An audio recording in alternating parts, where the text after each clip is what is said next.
Pernah nggak sih, lu buka HP cuma sebentar, tiba-tiba udah 2 jam scroll TikTok atau Instagram. Dan anehnya, lu sendiri nggak tahu kenapa bisa selama itu. Bukan cuma soal waktu yang kebuang, tapi ini juga soal otak lu yang pelan-pelan dibentuk ulang tanpa sadar. Ngeri? Harusnya sih iya. Mari kita bahas.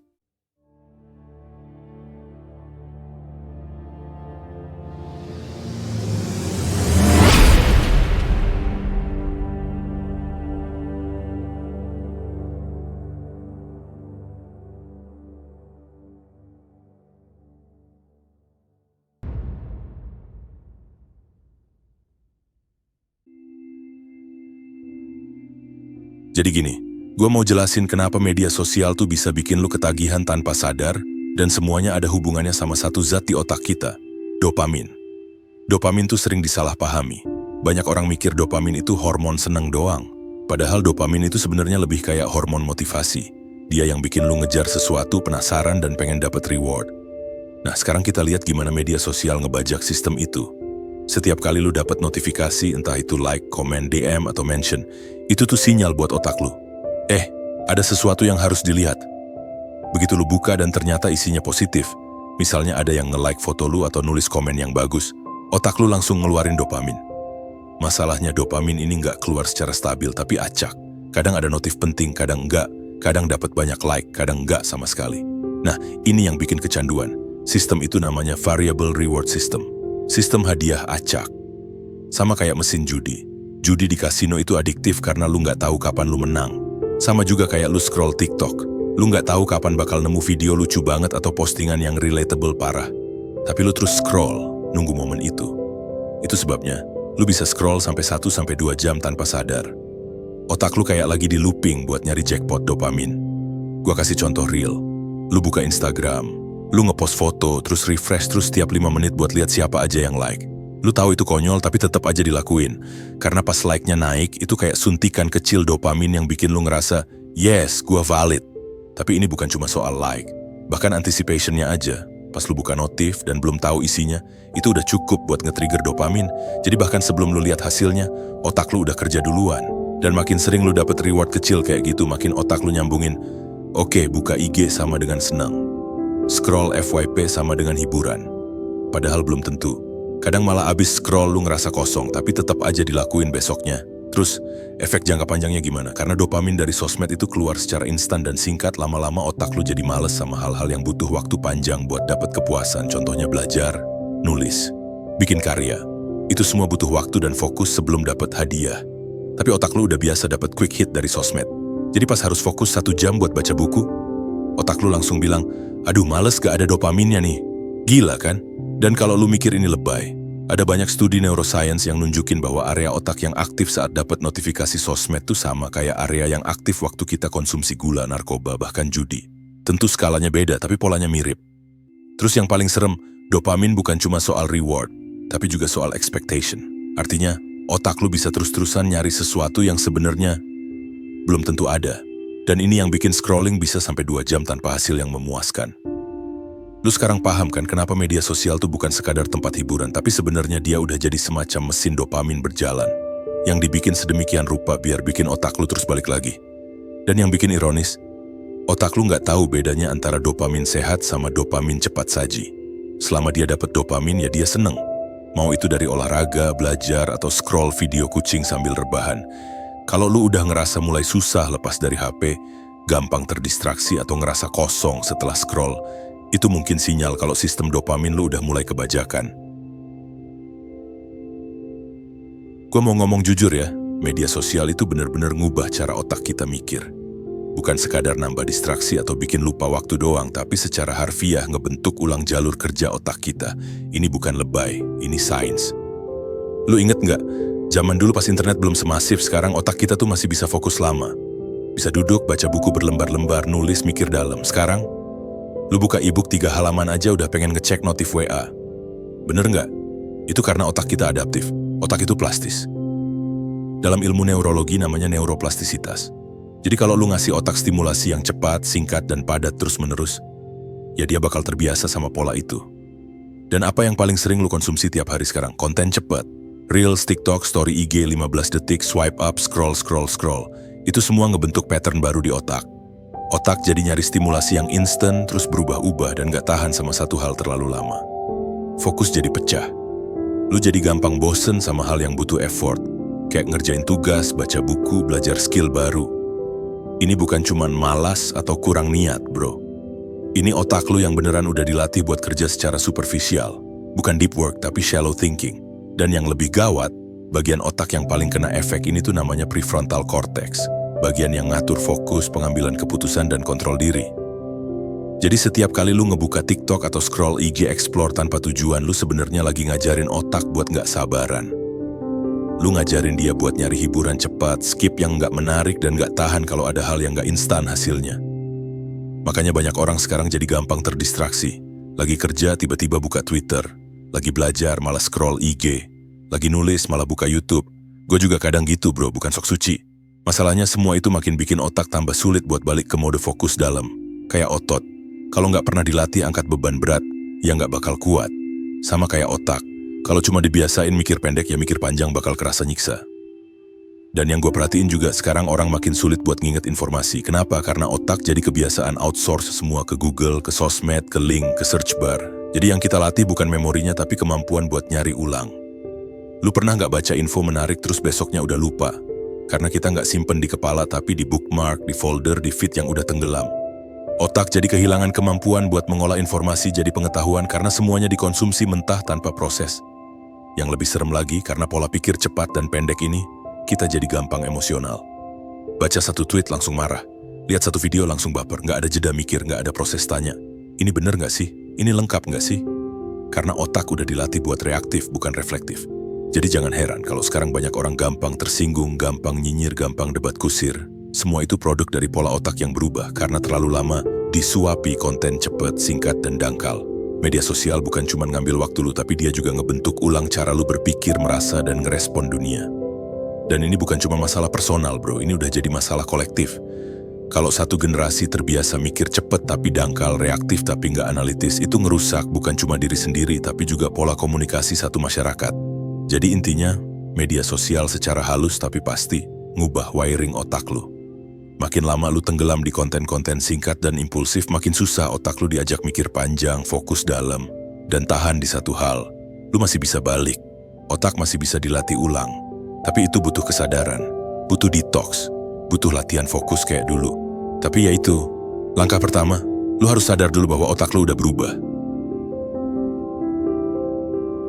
Gue mau ngomong soal hal yang sering banget kejadian tapi jarang kita sadari. Media sosial bikin kita ngerasa hidup kita tuh kurang terus. Kayak gak pernah cukup, gak pernah puas, gak pernah oke.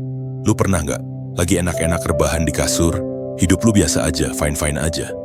Tapi begitu buka Instagram atau TikTok, tiba-tiba lu ngerasa kayak hidup lu flat banget. Orang lain kelihatannya keren semua. Ada yang baru liburan ke luar negeri, ada yang dapat penghargaan, ada yang buka usaha baru, ada yang lamaran, punya anak, beli rumah.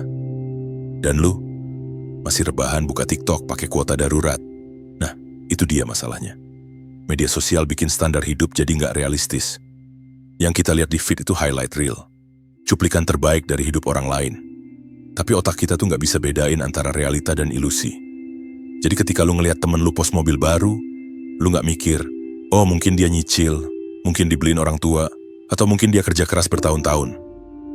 Yang lu tangkap cuma satu, gua kalah, gua kurang. Padahal bisa aja hidup lu baik-baik aja sebelum itu. Tapi karena ngelihat update orang lain, lu jadi ngerasa hidup lu ketinggalan. Ini yang namanya komparasi sosial, dan itu efek samping dari media sosial yang paling toksik.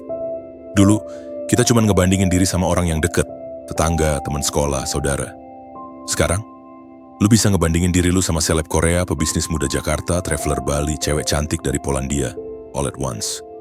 Otak kita nggak didesain buat ngolah perbandingan sebanyak itu. Lu jadi ngerasa gagal, walaupun sebenarnya lu nggak ngelakuin apa-apa yang salah. Dan karena lu ngerasa kurang terus, lu mulai ngejar validasi di tempat yang sama. Media sosial juga. Lu posting biar dapet like, posting biar dianggap produktif, pamer pencapaian biar nggak kalah. Tapi giliran nggak dapet respon sesuai harapan, lu makin down. Kayak, anjir hidup gue beneran nggak menarik ya. Lama-lama hidup bukan lagi soal ngejalanin hari dengan tenang dan fokus ke diri sendiri. Tapi jadi soal tanding pencitraan. Yang lebih parah, Banyak orang mulai bikin keputusan hidup berdasarkan apa yang kelihatan keren di feed, bukan yang benar-benar mereka butuhin. Kayak, lu bisa aja sebenarnya suka hidup tenang, kerja biasa, nongkrong sama temen, tidur cukup. Tapi karena lu lihat semua orang hustle, buka bisnis, bangun jam 4 pagi, ngopi di coworking space sambil bawa MacBook, lu jadi ngerasa harus kayak gitu juga. Padahal nggak semua orang cocok dengan jalur itu. Lu juga bisa jadi orang yang baik, tapi karena ngelihat temen udah nikah, punya anak, honeymoon ke Jepang, lu mulai mikir, gua kapan ya? Gua kurang cakep ya? Gua nggak laku ya? Padahal belum tentu itu yang lu butuhin sekarang, tapi media sosial bikin semuanya jadi urgent dan kompetitif, kayak hidup itu lomba. Dan masalahnya lomba ini nggak ada garis finishnya. Begitu lu udah punya sesuatu, media sosial langsung kasih lihat orang yang punya lebih banyak. Lu punya motor, orang punya mobil. Lu punya mobil, orang punya Alphard. Lu punya Alphard, orang punya private jet. Lu nggak bakal pernah menang. Karena platformnya sendiri dirancang buat lu terus ngerasa belum cukup. Makanya banyak orang sekarang ngerasa burnout, padahal secara teknis hidup mereka baik-baik aja. Punya kerjaan, sehat, punya temen. Tapi di kepala mereka kayak ada suara kecil bilang, lu harus lebih. Lu harus punya ini. Lu harus jadi itu. Padahal belum tentu itu dari suara hati lu sendiri. Bisa aja itu cuma gema dari algoritma. Lu lihat sekarang kenapa banyak orang makin insecure, makin anxiety, makin ngerasa meaningless. Karena mereka terus dibandingin, terus dikasih lihat standar yang gak realistis. Dan makin lu tenggelam di situ, makin kabur juga siapa diri lu sebenarnya. Apa yang lu mau dan apa yang bikin lu cukup. Jadi kalau lu udah mulai ngerasa capek ngebandingin hidup lu sama orang, mungkin udah saatnya ngurangin waktu di media sosial, mulai fokus ke hal-hal yang nyata. Temen yang bisa diajak ketawa, kerjaan yang bikin tenang, tidur yang cukup, makanan enak yang lu suka. Karena pada akhirnya, hidup yang tenang gak selalu kelihatan keren di Instagram. Gua gak tahu ya, lu ngerasa juga atau enggak. Tapi makin kesini, makin banyak orang yang bilang mereka gampang capek, gampang gelisah, susah fokus, dan entah kenapa ngerasa kosong aja. Padahal secara kasat mata, hidup mereka tuh normal. Gak ada masalah gede, gak ada drama berat. Tapi tetap aja, di dalam kepala rasanya kayak ada tekanan terus. Nah, itu yang gue sebut stres diam-diam. Dan salah satu biang keladinya, media sosial. Masalahnya gini, media sosial tuh nggak nunjukin stres secara frontal. Dia nggak langsung bikin lu nangis atau marah-marah. Tapi dia nyuntik racun dikit-dikit pelan-pelan sampai lu nggak sadar udah kecapean secara mental. Lu bangun tidur, belum sikat gigi, udah buka HP. Lihat story orang, ada yang olahraga jam 5 pagi, ada yang udah ke kantor, ada yang udah sarapan fancy. Lu sendiri, masih di kasur, masih ngantuk, langsung mikir, anjir gue males banget ya. Padahal baru juga bangun. Tapi lu udah keburu ngerasa tertinggal. Itu trigger stres pertama, dan itu belum jam 7 pagi. Terus sepanjang hari otak lu terus dikasih stimulasi nggak penting, tapi bikin overthinking. Scroll TikTok, lihat pasangan romantis, lu jadi mikir, kok gue jomblo terus? Lihat teman update kerjaan, lu mikir, gue udah ngapain aja hidup gue? Lihat berita kriminal atau bencana alam, lu mikir, dunia makin hancur. Lihat influencer flexing, lu mikir, hidup gue kok gini-gini aja? Dan yang bahaya tuh bukan satu-satu kontennya, tapi akumulasinya. Bayangin satu hari lu ngonsumsi ratusan konten, dan sebagian besar itu nancep di bawah sadar lu sebagai tekanan. Tanpa sadar, lu lagi bandingin hidup lu sama ratusan orang sekaligus. Itu bikin otak gak berhenti kerja. Gak ada ruang buat diem. Gak ada ruang buat tenang. Dan ketika otak kerja terus tanpa jeda, yang keluar itu bukan produktivitas, tapi stres. Yang bikin makin parah, semua itu kita terima sambil duduk, rebahan, atau bahkan di kamar mandi. Gak ada transisi. Gak ada filter. Lu bisa aja lagi makan mie instan di kosan, terus scroll dan lihat orang makan lobster di Maldives. Lu langsung ke trigger dan tanpa sadar muncul perasaan minder, gak bersyukur, bahkan marah sama hidup sendiri. Itu semua numpuk, bro. Dan lama-lama, walaupun lu kelihatannya santai, senyum, bercanda, dalam diri lu tuh kayak ada suara kecil bilang ada yang salah sama hidup gua. Padahal gak ada. Cuman otak lu terlalu sering disuntik perbandingan, belum lagi soal ekspektasi. Media sosial bikin standar hidup tuh gak masuk akal. Lu harus keren, tapi tetap rendah hati. Harus sukses, tapi jangan kelihatan pamer. Harus happy, tapi juga peduli isu dunia. Harus update, tapi jangan kecanduan. Lu harus jadi serba bisa. Dan itu bikin stres banget. Yang lebih licik lagi, media sosial tuh pura-pura ngasih hiburan padahal nguras energi. Lu ngerasa lu healing pas scroll video lucu, tapi setelah 1 jam, lu malah makin lelah. Mata capek, kepala kosong, hati gak tenang. Itu yang gue maksud dengan stres diam-diam. Bukan yang langsung bikin lu meledak, tapi pelan-pelan ngerusak. Makanya, sekarang banyak orang ngerasa anxious padahal nggak tahu sebabnya. Susah tidur padahal nggak banyak kerjaan. Suka bengong, gampang sedih, gampang marah, tapi nggak bisa jelasin kenapa. Itu karena otak lu overheat. Dari pagi sampai malam nggak ada momen buat diem, buat ngeriset, buat bener-bener istirahat. Dan gue bilang ya, ini bukan soal media sosial itu jahat. Bukan. Tapi sistemnya emang didesain buat bikin lu nggak bisa lepas. Setiap scroll, setiap notif, setiap like itu kasih suntikan kecil dopamin. Lu mikir itu hiburan, padahal itu loop adiktif. Dan ketika tubuh lu terus-terusan dapat stimulasi eksternal, dia jadi nggak bisa tenang walau lu nggak ngapa-ngapain. Lu pernah nggak matiin HP tapi tetap ngerasa gelisah? Kayak harusnya tenang tapi malah bingung mau ngapain. Itu karena otak lu udah kebiasa aktif terus. Dan itu tanda stres yang udah masuk tahap dalam. Lu nggak harus langsung hilang dari sosmed sih. Tapi minimal sadar bahwa stres itu nggak selalu datang dari masalah gede. Kadang datang dari 10 detik scroll yang lu ulang 200 kali sehari. Dan kalau lu udah ngerasa lelah tapi nggak tahu kenapa, bisa jadi karena lu udah terlalu sering minum racun yang kelihatan manis. Lu sadar gak sih? Di internet semua orang tuh bisa jadi siapa aja. Dan parahnya, kebanyakan dari kita malah milih buat jadi versi terbaik yang gak sepenuhnya nyata. Lu tampilinnya happy, padahal hari itu lu lagi kosong. Lu post foto lagi makan enak, padahal itu satu-satunya kali lu makan mewah bulan ini. Lu update pencapaian tapi gak pernah nunjukin perjuangannya. Yang kelihatan cuma hasil, gak ada proses. Yang muncul cuma senyum, gak ada stres. Kita semua, termasuk gua dan lu, secara nggak sadar bikin identitas digital palsu. Dan ini bukan soal niat nipu orang ya. Bukan kayak akun fake atau penipu online, tapi lebih ke citra diri yang kita poles terus di media sosial. Lu pernah nggak ngetik caption terus dihapus-hapus karena takut kelihatan biasa aja? Atau nunda upload story karena nunggu momen yang paling pantas dipamerin? Atau lebih ekstrim, lu post sesuatu bukan karena pengen, tapi karena takut dibilang nggak eksis. Itu semua adalah bentuk dari manajemen identitas digital. Lu ngatur bagaimana orang ngelihat lu. Dan lama-lama, yang lu tampilkan itu beda jauh dari siapa lu sebenarnya. Lu jadi dua orang. Satu, yang hidup di dunia nyata dengan kekurangan, kebingungan, dan kerentanannya. Dua, yang hidup di dunia digital dengan pencitraan, filter, dan sorotan lampu.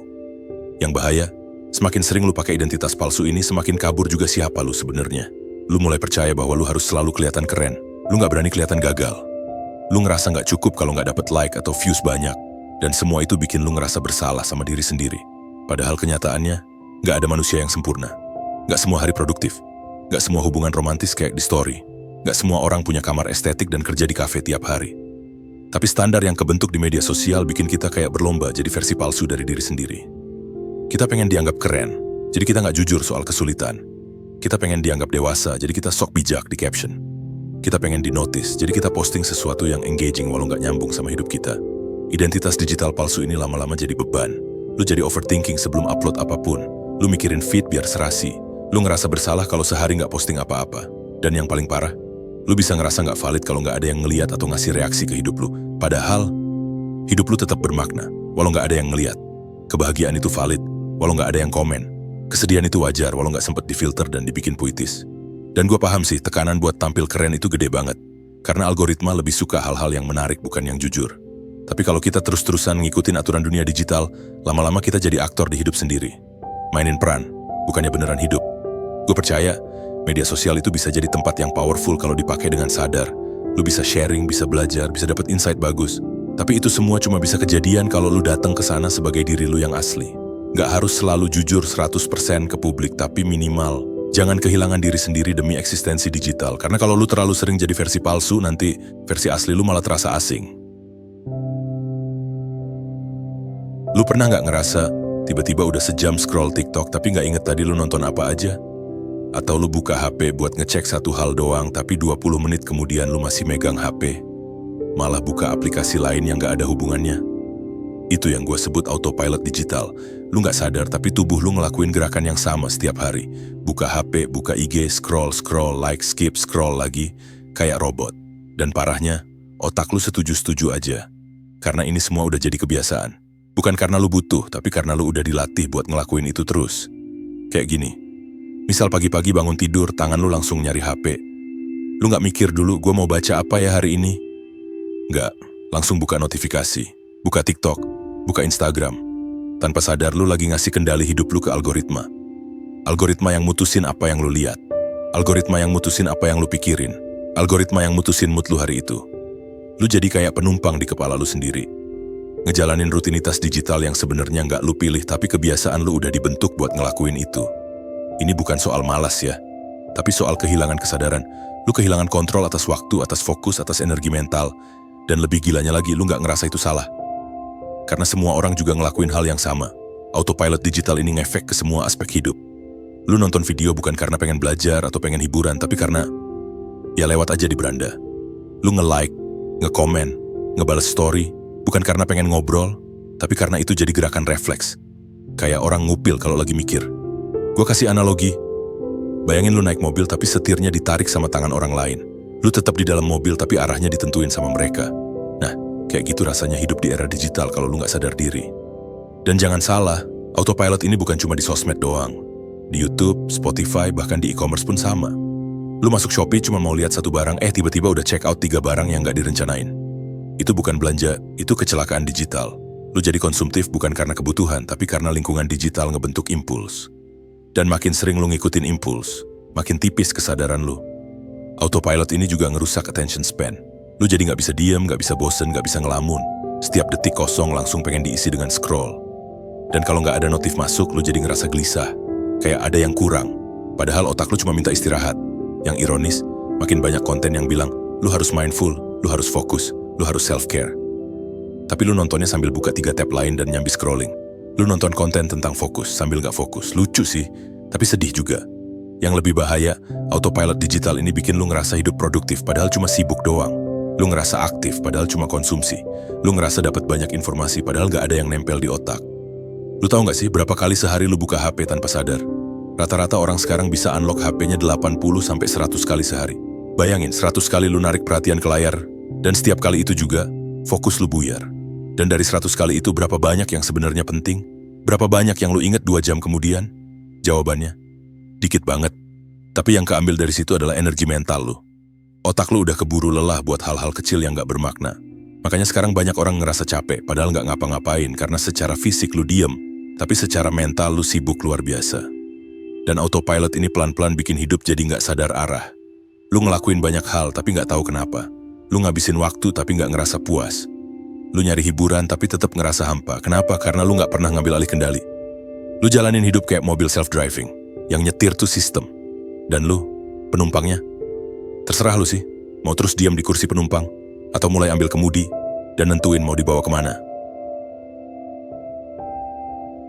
Lu pernah gak sih coba nahan diri buat gak buka sosmed, tapi baru sejam udah gatel banget pengen scroll? Atau lu lagi niat break dari internet, tapi baru 2 hari udah balik lagi kayak gak pernah niat? Itu bukan soal lu gak punya niat. Bukan karena lu lemah, tapi emang otak lu udah kebentuk buat gak bisa diem. Dan ini jadi masalah serius karena makin kesini, otak kita makin susah buat detox. Susah banget buat tenang, diem, ngerasa cukup. Otak tuh punya satu sistem yang namanya reward circuit, pusatnya dopamin. Dopamin itu kayak sinyal, ini enak nih, ulangin lagi. Dan sayangnya, dunia digital tuh nyediain dopamin dalam bentuk paling gampang.